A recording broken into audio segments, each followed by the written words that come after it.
It was month of April nung nandun kami sa Babuyan Claro. Kitang-kita nga ang mga tao na araw-araw naming nakakasalamuha.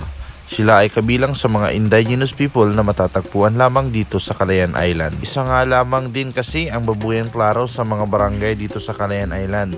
Kung kaya't ang maaari lamang naming sakyan upang makarating sa Babuyan Claro ay isang bangkang demotor. Kitang-kita na sanay ang mga tao sa buhay dito sa Isla Calayan. Kitang-kita din nakakaiba ang istruktura at pamumuhay ng mga taga-tribo ng Babuyan Claro.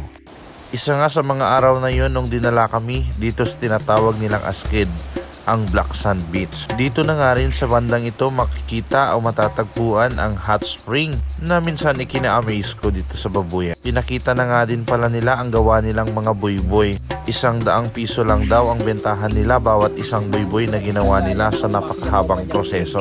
Dito nga din sa Babuyan Claro ay wala pa silang kuryente, kung kaya't ang ginagamit lamang nila ay mga solar panel na kung saan yung mga battery ang nagsisilbing source of their electricity upang mailawan ang kanilang mga tahanan tuwing gabi. Kitang-kita pa rin ang mga tradisyonal na kusina na kung saan nandyan ang mga malalaking kaldero na nilulutuan nila ng mga kanin ng baboy. Hindi ka din magsasawa dito sa Babuyan Claro pagkat ang kanilang tahanan ay kitang-kita ang kagandahan hindi lang sa mukha ng mga tao kundi ang kanilang kapaligiran. Dito nga din ay pinaulam kami ng lumot at saka sibuyas na may halong kamatis. Ang sarap. Siya din sa mga araw nung dalhin kami sa bahay ng chieftain. Dito kasi napakaganda ang kanilang tahan. Dito din sa Babuyan Claro mga ka-isla, hindi nagpapatalo ang mga ulam na makikita dito tulad ng unot, yung sea urchin na pinapakita ko sa aking mga naunang vlog, at tulad din ng sidway at sa napakaraming mga isda ang lagi nilang inihahain. Kung sa kainan lang naman ay hindi rin magpapatalo ang tinatawag nilang kayang. Ito ay ang kagang dito sa Calayan Island at hindi lang yan, laging may nakahain na gulay. Pagdating naman sa larangan ng sining ay hindi rin nagpapatalo ang kanilang mga disenyo sa paggawa ng mga handicraft tulad ng display at mga souvenirs, mga handicrafts, mga wallet at mga hinabing mga sombrero na gawa sa mga nito. Habang naglilibot nga kami ay nakita namin may mga malalaking posteng nakaharang sa kalsada kaya tumulong din kaming linisan ito upang makadaan ang mga motorsiklo na laging sinasakyan ng mga tao dito sa Babuyan Claro. At isa nga rin sa magandang karanasan namin dito ay pagkakaroon ng bonfire sa tabing dagat dito sa Askid. Kung kaya't damang-dama mo ang ganda ng paligid, ang napakatahimik at napaka-sariwang hangin tuwing gabi. Wala pang 1 hour yan Namangha nga rin ako dahil isa sa mga kakilala ng aming tinuluyan ay pumalaot upang mangisda. Pagkalipas lang ng 30 minutes ay bumalik na para bang may mga tinali siyang mga isda sa laot. At ayan, napakarami niyang ibinaba mula sa kanyang bangka. Within 30 minutes, makikita ang yaman ng dagat dito sa Babuyan Claro. Bahagi nga rin ng aming pananatili dito sa Babuyan ay ang paglilibot ng buong isla ng Babuyan Claro. Kaya't sumakay kami sa bangka at nakita ko ang mga dala-dala nilang mga malalaking shells na itatawid doon sa kabilang dako ng Babuyan. At yun na nga, naglibot nga kami dahil sumakay kami sa bangka na dadalhin doon sa kabila ng isla ng Babuyan Claro. Nag-stay nga din kami sa kanilang tinuluyan sa tabing dagat dito sa tinatawag nilang Rakwaranum. Akin nga ding nakita ang isang napakagandang ilog na tinatawag nilang Rakwaranum na ipag-isasalin ito sa Tagalog ay malaking ilog. Ito kasi mga ka-isla ang pinakamalaking ilog sa buong Babuyan Claro. Nag-observe nga kami sa mga kasama naming ibatan na nag-stay din dyan sa tabing dagat.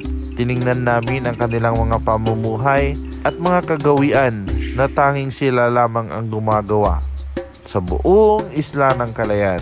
Kinaumagahan ay dinala nga din kami sa isa sa mga pinakamagandang view dito sa Babuyan Claro, kung saan tanaw na tanaw mo ang isang malawak na palayan at mga matataas na bulubundukin dito sa Babuyan Claro. Sinuot ko na nga din ang kanilang tinatawag na alat, ang carrier nila. Pero take note mga kaisla, sinasabit lang yan dito sa ulo ng mga taga-tribo. Iyan kasi ang nakasanayan. Subalit hindi dapat kahoy ang nilalagay dyan, kundi dapat ang nalagay dyan ay mga palay. Kasi yan ang ginagamit tuwing anihan dito sa mga taga-tribo. Habang nag-stay nga kami doon sa tabing dagat ay nagluluto-luto na rin sila ng mga pagkain hain sa aming lahat na nandoon. Nakita ko din ang paggawa nila ng mga daing na isda dito sa Pampang. Nagdadaing kasi sila ng mga isda upang iuwi doon sa sentro ng Babuyan Claro. Pwedeng ibenta, pwede ding maging ulamin nila sa tuwing darating ang hindi magagandang mga panahon. Habang nagluluto nga sila ay pumunta na rin ako. Nagtanong-tanong kung ano ang mga putahe na niluluto nila at inihahain, at iyon nga yung mga karaniwang ulam lang din naman.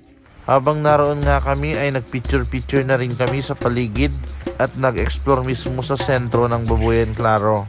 Gandang-ganda at namamangha ako sa ganda ng mga tanawing makikita dito. Hindi naman ito paraiso, subalit parang ito ay paraiso.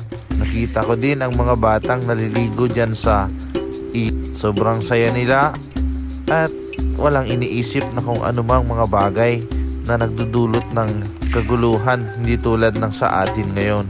Habang naglalayag nga kami ay manghang-mangha din ako sa isang babaeng taga-tribo. Umakyat siya doon sa dulo ng bangka. Kaya niya kahit malalakas na alon. Habang namamasyal nga kami ay nakita na din namin ang tribal hall nila dito sa Babuyan Claro. Dito sa Babuyan Claro ay isang paraiso na itinatago ng mga malalakas na alon. Pahirapan ang pagdating dito, subalit pag nakarating ka na ay tiyak mapapasaya ka. Hindi lang sa ganda ng kalikasan kundi presko din ang mga gulay na kanilang inaani. Mababait din ang mga tao at madaling makisama, lalo na sa mga bisitang tulad namin na taga rito sa mismong isla. Isa din ang pinakamasarap dito sa Babuyan Claro ay ang maligo sa napakalamig na spring nila dito sa isla. Pwede ka kasing lumublob dito maghapon, walang bayad. Isa pa sa nagpapabalik tanaw sa akin sa lumang kinaugalian ng mga tao dito sa Calayan ay ang pag-iigib gamit ang mga bilog-bilog na ito na hanggang ngayon ay ginagawa pa rin sa Babuyan. Lalo na nga rin akong na-excite nung natikman ko ang tinatawag nilang marida. Isang shells yun na matatagpuan dito sa Babuyan Claro. Ang sarap kasing ulamin kasi yung shells pa lang niya ay nako, mapapakain ka na ng madaming rice. Ang sarap din sigurong mabuhay dito sa isla ng Babuyan Claro. Sabi nga ng kanta, huwag muna tayong umuwi pero marami pa tayong gagawin. Kaya ano pa't ginagawa ninyo mga kaisla? Ilagay nyo na sa inyong bucket list ang pagpunta dito sa Babuyan Claro. Mahilig kayo sa adventure, pwede nyong akyatin ang 2 bulkan na nandoon sa Babuyan Claro makikita. Madali lang puntahan mga kaisla. Pag maganda ang panahon ay abot ka lang ng 3 to 4 hours. Ito ang isla na lagi kong babalik-balikan.